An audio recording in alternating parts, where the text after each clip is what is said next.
Berapa banyak buku spiritual yang sudah kita baca? Berapa banyak teori tentang hakikat yang sudah kita pelajari? Berapa banyak konsep tentang kesadaran yang sudah kita pahami? Tapi kenapa rasanya masih ada yang kurang? Kenapa rasanya masih seperti ada jarak antara kita dan hakikat itu sendiri? Mungkin karena ada yang kita lewatkan.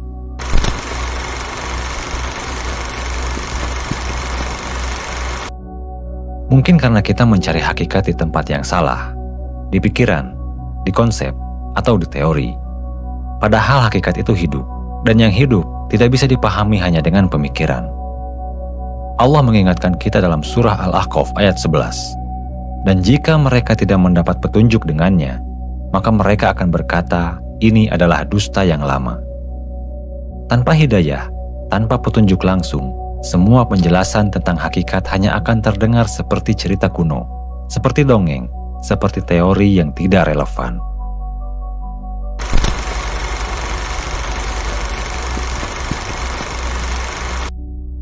Mesti ada hidayah dalam memahami dan menemukan hakikat.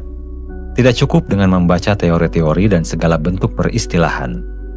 Kita bisa membaca ratusan buku tentang cinta. Kita bisa menghafal semua definisi cinta. Kita bisa memahami semua teori psikologi tentang cinta. Tapi apakah itu sama dengan mengalami cinta itu sendiri? Tentu tidak. Teori tentang cinta dan pengalaman cinta adalah dua hal yang sangat berbeda. Begitu juga dengan hakikat spiritual. Kita bisa mempelajari semua konsep tasawuf. Kita bisa menghafal semua istilah sufi. Kita bisa memahami semua tahapan makomat. Tapi semua itu hanya peta, bukan wilayahnya. Peta sangat berguna. Peta memberikan arah. Tapi peta bukan perjalanan itu sendiri. Dan yang lebih penting, peta bukan tujuan. Banyak orang terjebak di level peta. Mereka mengumpulkan peta. Mereka mempelajari peta. Mereka berdebat tentang peta mana yang paling akurat. Tapi mereka tidak pernah benar-benar melakukan perjalanan.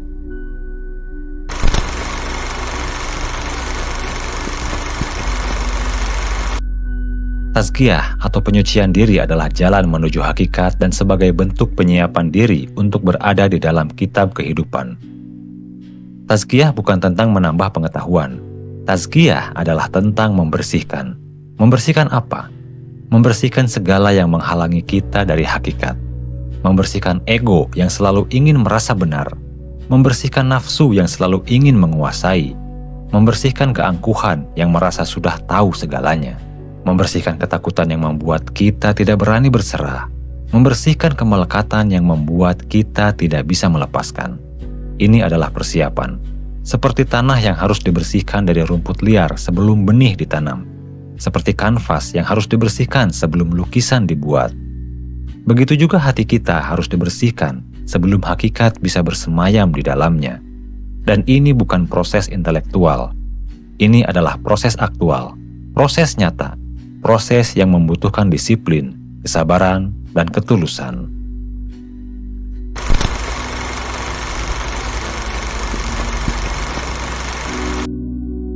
Pikiran bukan jalan untuk memahami dan menceburkan diri dalam hakikat yang hidup. Ini adalah kalimat yang mungkin terdengar kontroversial. Pikiran adalah anugerah. Pikiran adalah alat yang luar biasa. Dengan pikiran, kita bisa memecahkan masalah. Kita bisa berencana, kita bisa belajar. Tapi pikiran juga memiliki keterbatasan. Pikiran bekerja dengan konsep, dengan kategori, dengan pemisahan. Ini adalah A, itu adalah B. A berbeda dari B. Tapi hakikat yang hidup melampaui semua konsep, melampaui semua kategori, melampaui semua pemisahan. Hakikat adalah kesatuan, adalah keutuhan, adalah kehadiran langsung. Bagaimana pikiran yang bekerja dengan pemisahan bisa memahami kesatuan? Jadi jalan pertama adalah mesti mengosongkan pikiran dari segala asumsi. Mengosongkan bukan berarti menghilangkan. Mengosongkan berarti melepaskan pegangan. Melepaskan semua asumsi tentang bagaimana hakikat seharusnya. Melepaskan semua ekspektasi tentang apa yang akan kita temukan. Melepaskan semua konsep yang kita bangun. Seperti cangkir yang harus dikosongkan sebelum bisa diisi dengan air baru. Jika cangkir sudah penuh dengan air lama, tidak ada ruang untuk yang baru. Begitu juga pikiran kita. Jika sudah penuh dengan asumsi dan konsep, tidak ada ruang untuk penyaksian langsung.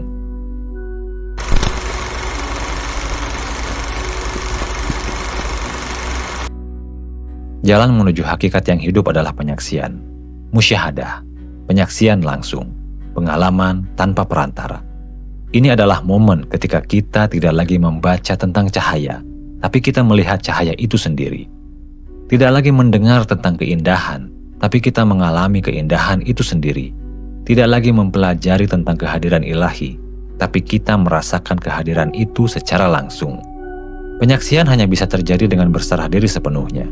Berserah di sini bukan berarti pasif, bukan berarti menyerah pada keadaan.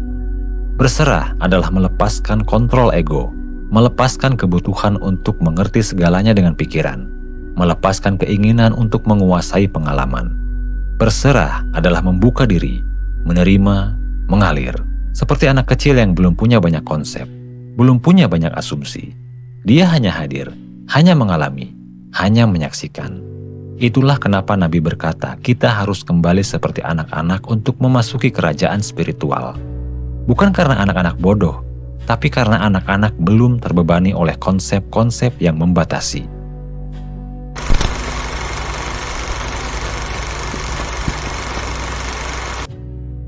Orang-orang yang berserah diri adalah orang-orang yang memiliki pikiran dan hati yang tenang.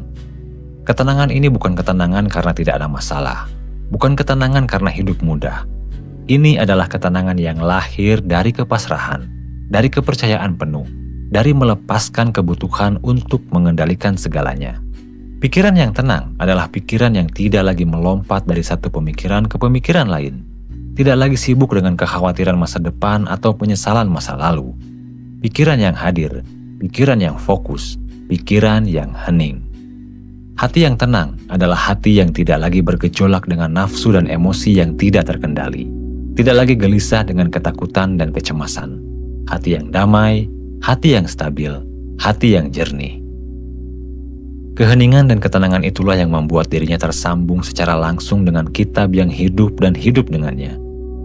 Kitab yang hidup bukan Al-Quran dalam bentuk teks, tapi Al-Quran sebagai realitas hidup.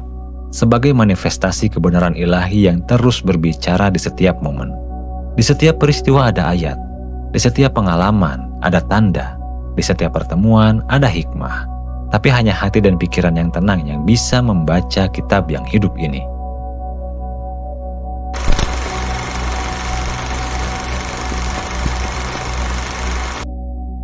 Ia bertemu dengan hakikat yang hidup, perkataan yang hidup, dan berkata-kata tentang hakikat yang hidup. Inilah tanda seseorang yang sudah sampai pada penyaksian.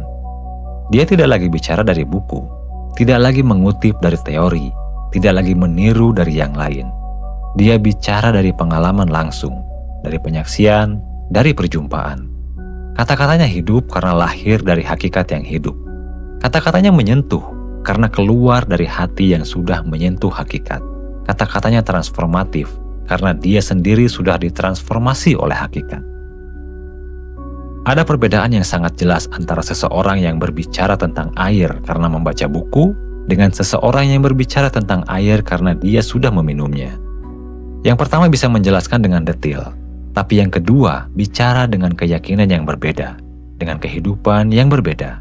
Begitu juga dengan hakikat spiritual. Orang yang hanya membaca dan mempelajari akan bicara dengan referensi. Menurut kitab ini, menurut guru itu. Tapi orang yang sudah menyaksikan akan bicara dengan kepastian.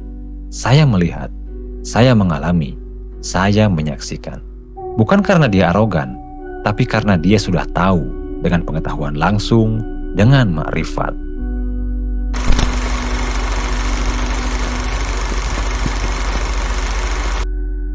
Sobat Rumi, maka hari ini, mari kita bertanya pada diri sendiri. Sudah berapa lama kita berada di level teori? Sudah berapa banyak buku yang kita baca, konsep yang kita pelajari, istilah yang kita hafal, tanpa benar-benar melakukan perjalanan?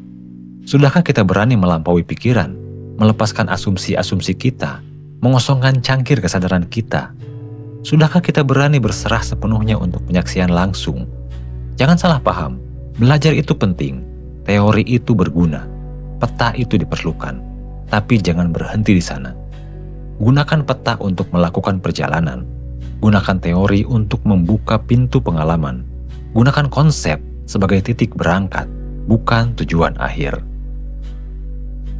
Beranilah untuk melampaui. Beranilah untuk mengosongkan. Beranilah untuk berserah. Karena hakikat itu hidup. Dan yang hidup hanya bisa dikenal dengan perjumpaan langsung. Bukan dengan membaca tentangnya, tapi dengan menyaksikannya. Bukan dengan memahami dengan pikiran, tapi dengan mengalaminya dengan seluruh keberadaan. Dan ketika kita sudah menyaksikan, kita akan tahu dengan kepastian yang tidak bisa digoyahkan oleh argumen apapun. Karena kita sudah bertemu dengan hakikat yang hidup.